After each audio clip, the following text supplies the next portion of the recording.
Okay, Harrison, I've had a look at your first 500 words. You're doing a good job. Um, you're on the right lines, and your editing is so much better. It's getting better with every task, so well done. What I would say is, at the moment, it feels a little bit dry.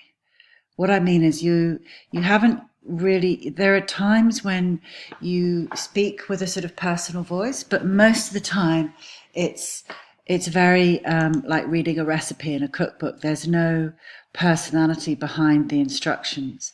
So I think that's what you need to be working on. You're doing a beginner's guide to weight training for young teenage boys. So remember, you need to be engaging them. You need to be showing how you understand, that you need to use the kind of language that will keep them engaged and that they'll understand. Now, I think you said that you were looking at, if I'm right, 13, 14 to sort of 19-year-olds. So you've got to cut through some of the jargon, bearing in mind that some of the boys reading this are going to be sort of 14, 15 years old. So you're going to need to work on some headings, catchy headings.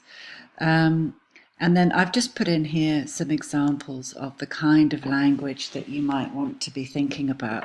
So instead of starting with weight training as a very intense form of exercise, hey, all you budding bodybuilders, I'm here to tell you everything you need to know about weight training. And then you go into, so what you're doing is you're just getting a bit of a balance between chatty, friendly, blokey language for your target audience with a sort of more authoritative. You're writing this as the sort of expert on weight training, so you want to build a good balance between keeping your readers engaged because they can relate to the way that you're talking, and also wanting to hear what you've got to say because you know what you're talking about. Okay, so that's okay. You think this particular activity has become an increasingly popular way to increase strength and build muscle among us young males. Don't Young and adolescent are the same thing, so just keep it concise. But here you're using inclusive language to keep to make sure that your readers are engaged and that they feel that they can relate or that you're relating to them. So I've just put in a few examples, but I want you to then do this more. So I've said, so for example, you might say, so let's get started. And this is where you're explaining a little bit about weightlifting, which is great. Weightlifting is a concentrated form of exercise. Now, what I notice here, if I read this with your punctuation, it's a bit stilted. So weightlifting is a concentrated form of exercise. 3 variations of this activity, which are considered as competitive sports, are Olympic weightlifting, powerlifting, and bodybuilding. These types of competitive weightlifting are open to men and women of all ages. What you need to do is put a bit of life into this. So let's get started. Weightlifting is a really concentrated form of exercise, and there are 3 variations, which are considered competitive sports. These are Olympic weightlifting, powerlifting, and bodybuilding. These types of competitive weightlifting are open to both men and women of all ages. But I think what you need to do here is explain what's the difference, because I don't know. So what's the difference between weightlifting, powerlifting, and bodybuilding? So you might here just add in, in case you're wondering,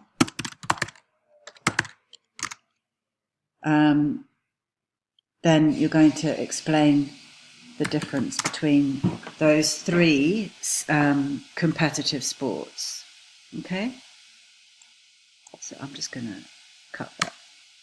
So add that in. Now you're going on to your next stage. So you've given a little overview, and now you're going, so how does it work? Well, building strength through weightlifting is achieved through using the force of gravity, usually in the form of dumbbells or bar weights, to oppose the force generated by muscle contraction. I think here you've got to actually break down. That's quite, when you say oppose the force generated by muscle contraction, I think you actually need to break that down for your younger boys. Or so you might say, or for you and I, that means, and then paraphrase it. That basically means you use dumbbells or bar weights to lift against. I don't know. You work that bit out. Now, again here, the main benefits a young male can expect to experience directly from lifting weights includes. That's just a bit formal, Harrison. Again, you've got to look at these and think, you've got to imagine that you're talking to your young cousin, right? And you're trying to explain to him explain to him the bodybuilding 101, for example. You need to have a very clear image in your mind of your target audience. What does your main target audience look like? And I think we're looking at like a 15-year-old boy. And so that's got to be who you picture as you are tidying this up, and just injecting a bit more of that friendly sort of big brotherly feel. It's like you're talking to a younger brother or a cousin, and you're giving him some tips. So you're going to have to tidy this up. Includes developing both the size and strength of so that's skeletal muscles, and also increasing confidence and self-esteem. So you might say here something like, so that's great news for, I don't know, pulling the chicks, something, I know that sounds cheesy, for getting the girl, I don't know, feeling good, looking good. Just paraphrase it into more colloquial language. Like how would you explain that to your young cousin? Okay, again, however, you need to stop using you'd say but there's, so you need to abbreviate. There's a lot of speculation around whether lifting weights suitable for young underdeveloped males who are still growing in height. Some common myths and misconceptions about this activity involve, so just keep it about misconceptions involve stunting growth and causing harmful injury to the growth. You've said growth twice here, and development of young males. And here you're going to say, but the good news is, so instead of saying despite this, you're going to say, but the good news is we can still participate in muscle and bone strengthening physical, or we should, however, or despite this, okay, go back, despite this, young people should still be encouraged, or you just want to, you're the expert on this, or don't let this discourage you from participating in muscle and bone strengthening physical activities, because they're really important. Now you're just getting a little bit too technical here, because they're really important for health, for our health and well-being. So stop saying of young individuals and start including yourself with your target audience. So you don't also explain your article. You're going to say, so the guys, so the good news is if you follow my do's and don'ts, you'll experience, and then you're going to say what the benefits are and avoid, and you're going to input what the harmful effects could be. Okay, Harrison? So here you're going to have your do's and don'ts, right? Preparing for a weightlifting session. So this is all about warming up. That's good. Not too bad. Just watch your punctuation, heart, comma, lungs and muscles. This simple but short is often skipped. So I think here is just inject a little bit of your personal voice here.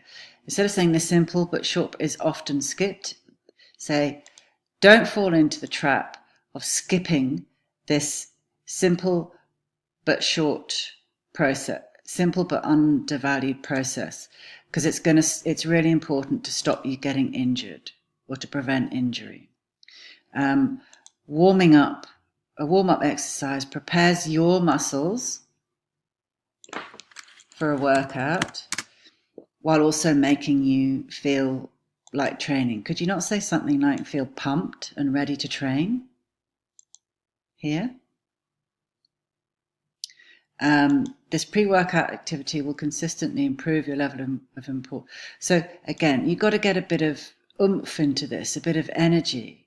So not only will this pre-workout activity up your level, up your performance level, it also increases your heart rate to get you pumped for your workout. You kind of said that, so you're going to need to watch this bit here, okay? In addition, so do you say that when you're talking to your mates? What's more, or even better, to this mobilization, so as well as this workout, as well as a warm-up exercise, mobilization exercise is just as dynamic, or ideal to prepare for workout because they reduce muscle and minimize the chance. And we don't obtain an injury, we get injured or sustaining an injury. Warming up before beginning a proper workout, weight training, lowers the risk of delayed onset muscle soreness. Now don't say whilst, and also reduces the risk of damaging your muscles, ligaments, or tendons. But you haven't actually said, how about you actually say, here's an easy to follow. How long would it be? 5 minute, 10 minute? Warm up. And then you're going to do your step by step. Yeah. And you're going to put that in here. Okay.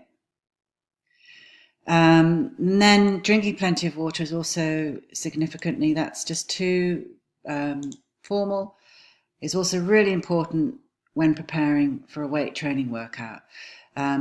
Training can lead to considerable fluid loss through sweat, so it's essential to stay adequately hydrated by drinking fluids before. Now, what about suggestions for the best fluids? Should we be drinking water? Should you have a protein drink? Should you have an energy drink? Or is that something that you should avoid because they're just packed full of sugar? This is where you put in your suggestions, all right? So, Harrison, you're absolutely on the right lines. You just need to be saying it out loud, reading it out loud, and picturing your target audience as you're talking so that you just get a little bit more